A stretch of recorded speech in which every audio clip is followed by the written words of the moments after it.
3.4, résoudre des inéquations du deuxième degré. Donc, précédemment, on a vu comment résoudre des équations. Là, cette fois-ci, on va résoudre des inéquations. Donc, quand on parle d'inéquations, c'est parce qu'on va voir apparaître dans nos équations, pas dans nos équations, mais dans nos expressions, soit un plus petit ou égal, un plus grand ou égal. Donc, dans ce temps-là, on a affaire à des inéquations.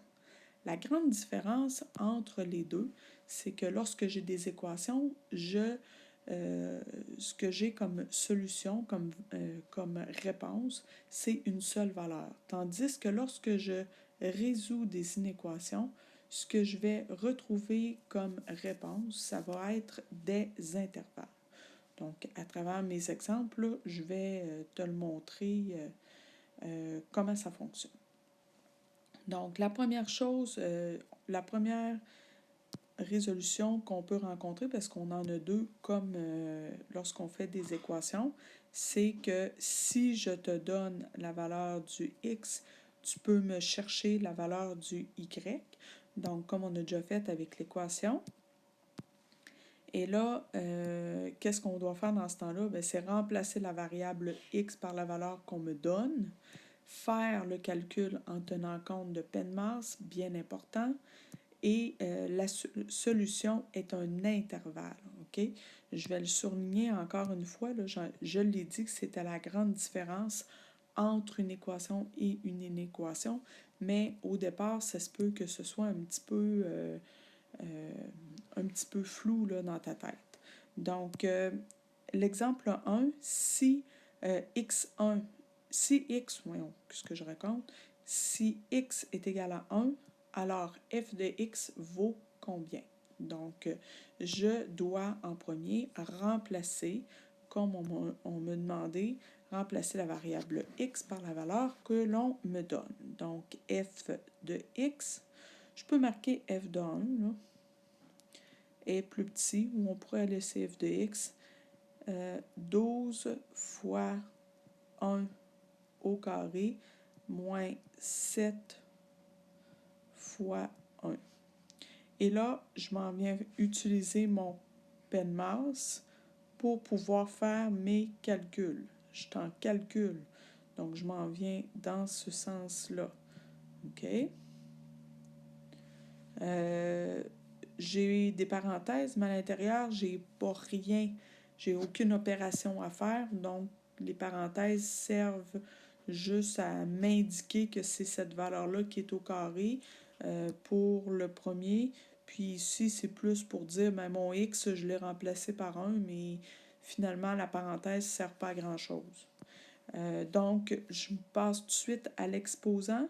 Donc, je vais aller appliquer... je vais aller faire mon calcul pour mon exposant. Donc, 1 au carré me donne 1, moins 7 fois 1. Par la suite, j'ai deux multiplications. Donc, j'ai une première multiplication ici, j'ai une deuxième multiplication ici. Donc, je vais aller faire mes calculs de multiplication. Donc, f de x, tout le temps en gardant mon symbole plus petit ou égal. 12 fois 1 me donne 12 et moins 7 fois 1 me donne moins 7. Je vais aller continuer ici. F de 1. Et là, tout ce qui me restait à faire, c'était de faire ma soustraction. Donc, 12 moins 7. Et 12 moins 7 me donne 5. Ce qui veut dire que f de x appartient à un intervalle, donc il doit être plus petit ou égal à 5. Donc, f de x peut prendre la valeur de moins l'infini jusqu'à 5 inclus, puisque c'est plus petit ou égal. Donc, si je veux que mon y soit plus petit ou égal à 5, il peut prendre la valeur de 5, de 4, de 3, de 2, de 1 et jusqu'à l'infini. Donc, c'est pour ça. Si tu as de la misère à le comprendre, des fois, s'aider avec une droite numérique peut être une bonne idée. On s'en vient de placer notre 5 ici. On dit que notre y est plus petit ou égal. Donc, plus petit ou égal, ça veut dire que mon 5 est inclus. S'il est plus petit, ben, je peux prendre la valeur de 4 et moins. Fait que là, quand je vois ça comme ça, je suis capable de mieux lire et de dire de moins l'infini jusqu'à 5 inclus. Fait que ça peut m'aider à écrire mon ensemble solution. Donc, voici pour le premier exemple. Donc, ça, c'est ce qui me permet, dans le fond, de trouver des valeurs de y lorsqu'on me donne la valeur de mon x. Souvent, ce qui va nous intéresser, c'est beaucoup le deuxième cas. C'est si je te donne la valeur du y, ben trouve-moi la valeur du x. Parce que ce que je cherche dans le fond, souvent ça se trouve à être plus les valeurs de x qu'on recherche dans nos problèmes. Comment qu'on doit s'y prendre? On nous dit remplace la variable f de x par la valeur donnée s'il y a lieu, mettre l'inéquation égale à 0. Fait que là, ça ne change pas là, de ce qu'on a fait quand on résolvait des équations. Factoriser l'expression avec la technique la plus appropriée, encore la même chose. Mettre chacun des facteurs égal à 0 en ne tenant pas compte du signe d'inégalité et isoler la variable x dans chacune des expressions afin de trouver les zéros de la fonction. Fait que ça, c'est la même chose qu'on a faite dans la résolution aussi d'équations. Où est-ce que ça va se modifier un peu? Ça va être dans nos deux derniers picots. Fait qu'on reviendra là-dessus. Là. Ici, ça va être différent de ce qu'on faisait dans la résolution d'équations. Donc, allons voir avec un exemple comment on doit s'y prendre.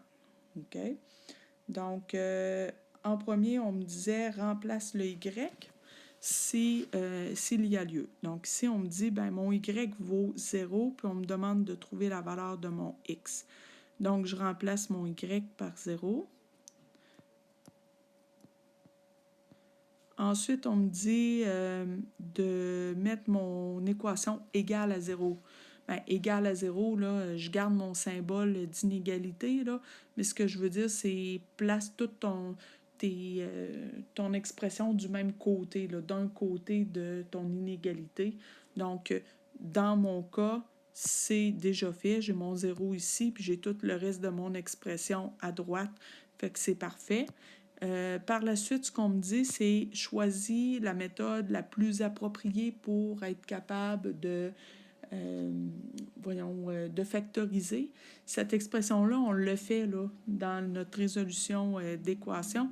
Fait que je ne me casserai pas la tête là, à t'expliquer, là, mais il faut que tu fasses toujours, tu penses à toutes tes techniques, puis que tu te poses la question laquelle qui serait la mieux. Fait que si c'était une mise en évidence simple qui était l'idéal, fait que on avait x qui était notre facteur commun, et ce qui me restait par la suite, en faisant 12x2 divisé par x, il me restait 12x.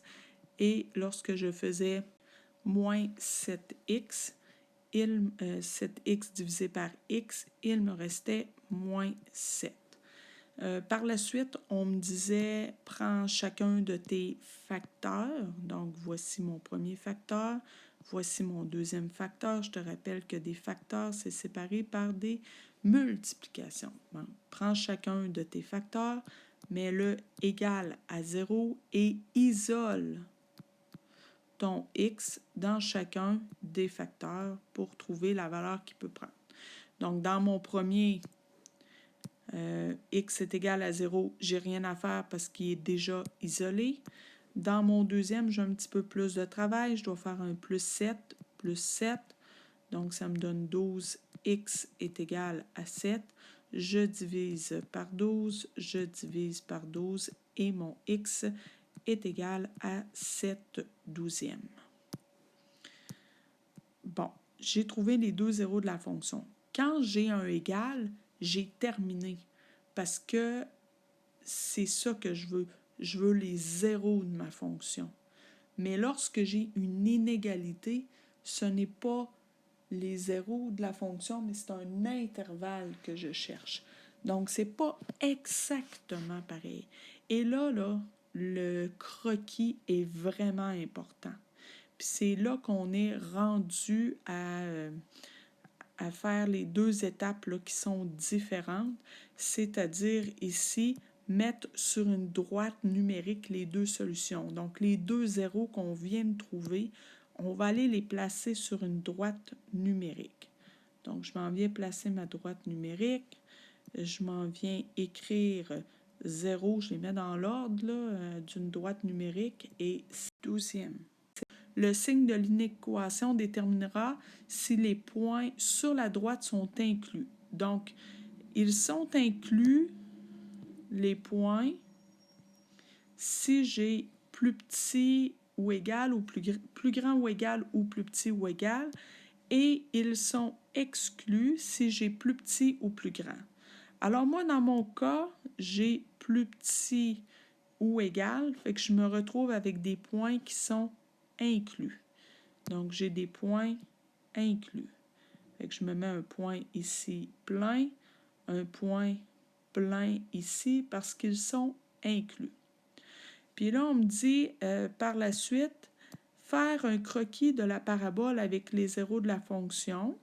Donc là, on va faire notre croquis. Fait que pour faire mon croquis, là, t'oublies pas, il faut que toujours tu te réfères, on l'a fait tantôt, là, mais on va quand même aller se référer à notre A. Il faut toujours aller voir mon A, il est comment? Mais il est plus grand que 0, fait que ça veut dire que ma parabole va être tournée vers le haut. Fait que je m'en viens comme ça ici, puis je m'en viens faire ma parabole. Donc, j'ai fait mon croquis de parabole. Puis là, ce qu'il me reste à faire, c'est déterminer l'ensemble de solutions qui répond à l'inéquation. Donc, c'est le signe de la fonction. Ce qu'on est en train de trouver, c'est le signe de notre fonction. Donc, je m'en viens, dans le fond, regarder. Ce que je vais faire avec toi, c'est que je vais te l'expliquer comme ça. Ce que je cherche, cette expression-là, ce que je mets en rouge, ça représente mon Y. OK? Donc, Y, je vais juste réécrire là, ici toute l'expression, parce que là, j'ai comme pas de place. 12x2 moins 7x. Ce bout-là, si je remplace mon x par une valeur à x2 et à x, je vais obtenir la valeur d'un y. Donc, c'est pour ça que je peux dire que tout ce que j'ai encadré représente une valeur de y. C'est la même chose. Ça représente la même chose. Fait que là c'est comme moche parce qu'il est à l'envers. Faut qu'on va remettre ça beau, là. On va remettre ça dans le bon sens. On va lire de gauche à droite comme on est habitué. La grande ouverture est vers mon Y, donc plus grand ou égal à 0. Donc là, je suis en train de te dire que mon Y ici, doit être plus grand ou égal à 0. Donc, lorsque tu cherches un Y qui est plus grand ou égal à 0, tu te retrouves en haut ou en dessous de l'axe des X. C'est ça qu'il faut que tu te poses comme question. Donc, lorsque je recherche un Y qui est au-dessus, qui est plus grand, excuse-moi, là, je suis en train de te donner la réponse. Quand je cherche un Y qui est plus grand ou égal à 0, OK, ce que je recherche, c'est toutes les valeurs au-dessus de l'axe des x. Donc, ce qui veut dire ici, concrètement, c'est que tout ce qui est au-dessus de l'axe des x, c'est cette branche-là, ce bout de branche-là, et ce bout de branche-là. Fait que voici ce qui est au-dessus de l'axe des x. Voici ce qui est plus grand que 0. Donc, on va marquer, nous autres, comme réponse pour x qui appartient à moins l'infini jusqu'à 0. Je vais te le montrer par la suite, là, je vais juste l'écrire. Union de 7/12 inclus jusqu'à plus l'infini exclu. Donc, je ne sais pas si tu m'as suivi. Donc, ça ici, là, c'est tout ce que je veux. Ça fait partie de mon ensemble solution. Mais toutes les valeurs que x peut prendre, ça s'en va ici jusqu'à l'infini. Donc, de moins, quand on lit, hein, t'oublies pas, on lit toujours de gauche à droite. Donc, de moins l'infini jusqu'à 0. Union, je repars ici, parce que là, après, ça va être toutes mes x qui vont s'en venir comme ça jusqu'à l'infini. Donc, de 7/12 jusqu'à plus l'infini. Donc, voici ma réponse finale. C'est l'intervalle que je viens de trouver ici qui représente le signe de ma fonction. Alors, voilà.